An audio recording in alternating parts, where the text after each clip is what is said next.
Our next question is this one. Lula needs 1 5/8 yards of fabric to make a child's dress. She needs 3 times as much fabric to make a woman's dress. How many yards of fabric does she need for both dresses? All right, the first step is to ask myself, what do I know about the problem? I know that it takes 1 5/8 yard.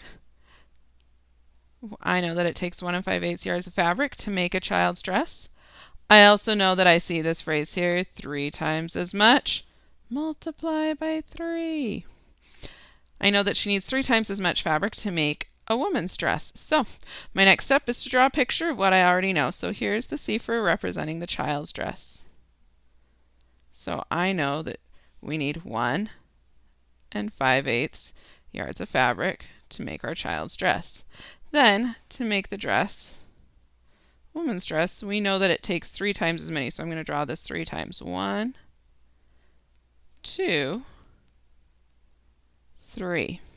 So I have 3 groups. Now, I need to ask myself, what do I need to find out? Well, I need to find out how many yards of fabric she needs for both dresses, not just the women's dress. I'm going to look at it for both dresses.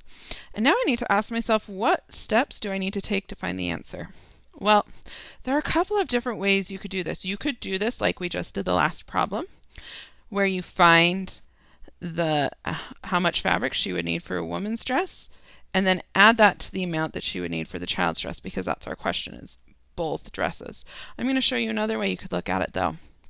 Because in order to make both dresses, we know that she needs this amount of fabric, and this amount of fabric, and this amount of fabric, and this amount of fabric. She needs all of this fabric in total. Well, how many times did I actually write down 1 5/8?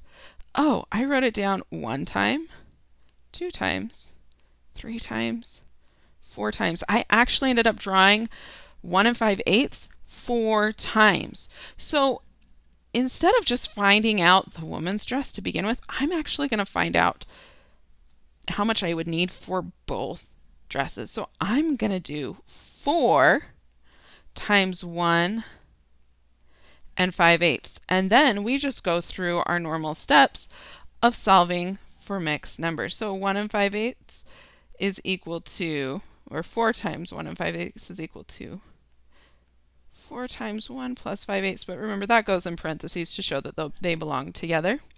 And then when I'm doing my multiplication, I can do 4 times 1 and 4 times 5/8. So let's write that out. 4 times 1 and 4 times 5/8.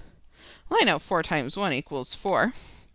And 4 times 5/8, I do 4 times 5, which is 5, 10, 15, 20. Oh, that's 28ths. But really quickly, we've got our next nice little problem here where 28ths is indeed a number greater than 1, or an improper fraction. So I'm going to turn this into a mixed number. I do that by seeing how many groups of 8 are in 20. It's the same as 20 divided by 8. They're the exact same thing. So 20 divided by 8, I'm asking myself, how many groups of 8 can I make? I can make 2 groups of 8, but I would have 4 left over. So I'm going to write 4 on the top, and it's going to be 4/8. Now I can go and I can add 4 plus 2 and 4/8 together. And that gives me what I end up needing. 4 plus 2 equals 6.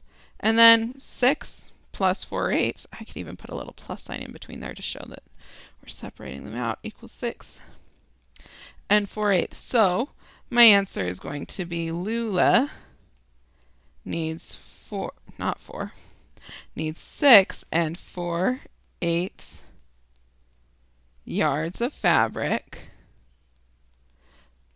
for both dresses.